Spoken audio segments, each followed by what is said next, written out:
Have you ever heard of the Agra fish?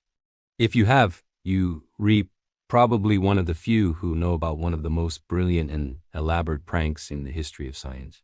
If you haven't, get ready for a wild story. This isn't a tale of a real, living creature. It's the story of a fish that never existed, a fossil born from creativity, revenge, and a little bit of glue. Our story begins in the early 18th century, a time known as the Age of Enlightenment. Science was booming, and gentlemen scholars across Europe were obsessed with collecting natural curiosities. Fossils, or figured stones as they were often called, were especially prized. They were seen as mysterious messages from a world before humanity, sparking debates about geology, extinction, and the very age of the Earth. Enter our main character, Professor Johann Beringer. He was a physician and a dean at the University of Würzburg in Germany. Beringer was a man of his time, deeply religious, but also fascinated by the natural world. He was particularly captivated by fossils. He had a massive collection and was determined to solve their mysteries. Were they simply tricks of nature, freak mineral formations that just happened to look like shells or bones?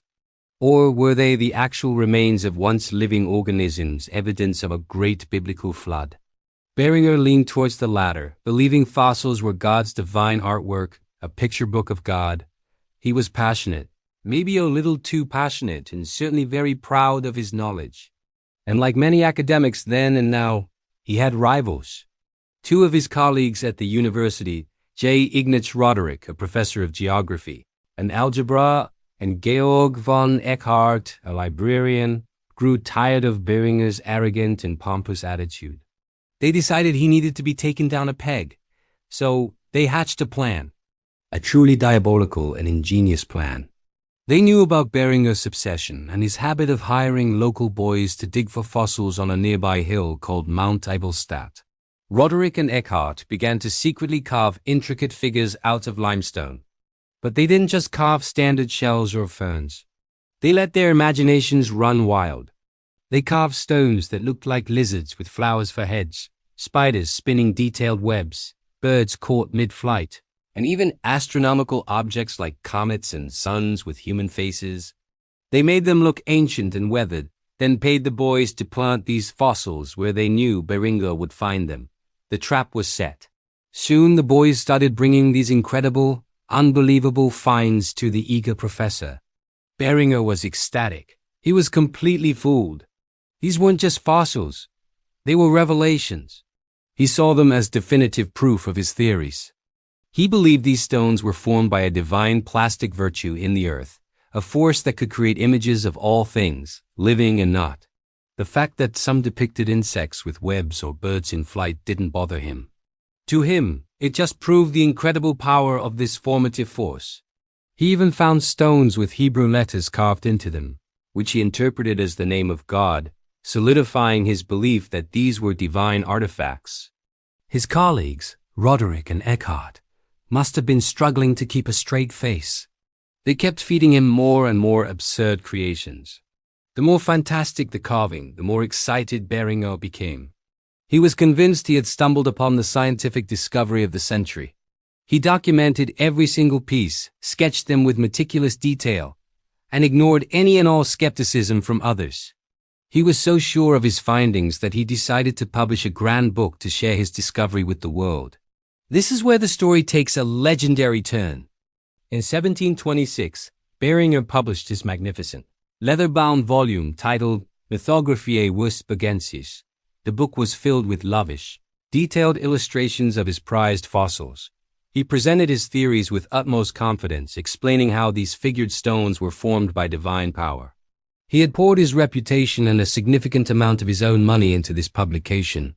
He was on top of the world. The pranksters, Roderick and Eckhart, had likely intended for the joke to just be a local laugh. They probably never imagined Beringer would go this far. Seeing him publish a whole book on their fake fossils, they started to get nervous. The joke had gone too far. They tried to warn him, confessing that the stones were fakes. But Beringer was so deep in his conviction, so invested in his theory, that he refused to believe them. He actually accused them of being jealous of his incredible discovery and trying to discredit him. The ultimate moment of truth, according to legend, came when the diggers brought him one final fossil. This one was different. It had his own name carved on it, Dr. Beringer. The story goes that this was the final straw, the piece of evidence so personal that it finally shattered his delusion. He realized with dawning horror that he had been the victim of an elaborate and cruel hoax. The aftermath was devastating for Beringer. He was a laughingstock. His grand publication, meant to be his crowning achievement, became a monument to his gullibility. He spent the rest of his fortune trying to buy back all the copies of his own book to destroy the evidence of his embarrassment. Unfortunately for him, the book was already out in the world, and it quickly became a collector's item, a famous example of scientific folly. The fake fossils themselves became known as Lugenstein, which is German for lying stones. But what about the Agra fish? Where does that fit in? Well, this part of the story shows how a good prank can take on a life of its own. Decades later, a new character enters our tale, an American journalist named Henry Louis Mencken. Mencken was a famous writer and satirist, known for his sharp wit and his disdain for what he saw as American ignorance and gullibility. In 1938, in the pages of the Baltimore Sun, Mencken wrote a column about a supposed Agra fish. He spun a fantastic yarn about a fish from the Ganges River in India that would supposedly walk on land for miles to find a mate, growling like a dog as it went. He claimed his fish was named after Agra, a city on the Ganges. He wrote it with such authority, citing fake scientific studies and historical accounts, that many people believed him. But the Agra fish was a complete fabrication, just like Beringer's fossils.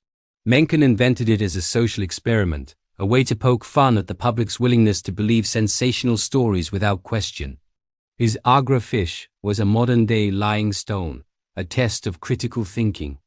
And just like Beringer, many people failed the test.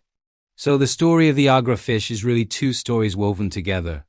It's the story of Johann Beringer and his lying stones, a cautionary tale from the 18th century about the dangers of academic pride and the human desire to believe what we want to believe. And it's the story of Ethel Mencken's prank, a 20th century echo that shows us how, even with centuries of scientific progress, we are still susceptible to a well-told lie. These stories aren't just funny anecdotes from history. They remind us of something incredibly important, the value of skepticism and critical thinking. In science and in life, it's crucial to question, to verify, and to not let our personal beliefs cloud our judgment.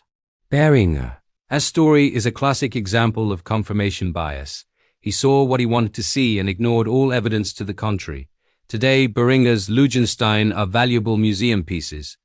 They are no longer symbols of shame, but fascinating artifacts that tell a human story of ambition, rivalry, and deception. They teach us that science is a process, full of wrong turns and dead ends, and that even the most brilliant minds can be fooled. The Agra fish, though it never swam in any river, lives on as a media legend, a reminder to always read with a healthy dose of skepticism, especially when a story sounds too good or too weird to be true. So, the next time you hear an incredible story or see a claim that seems unbelievable, think of Professor Beringer and his lying stones. Think of the growling Agra fish. Take a moment to check the facts, to ask questions, and to think critically. Because in a world full of information, the ability to tell the difference between a real fossil and a lying stone is more important than ever. Thanks for watching.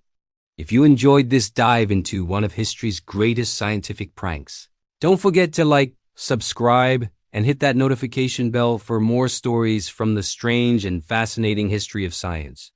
See you next time.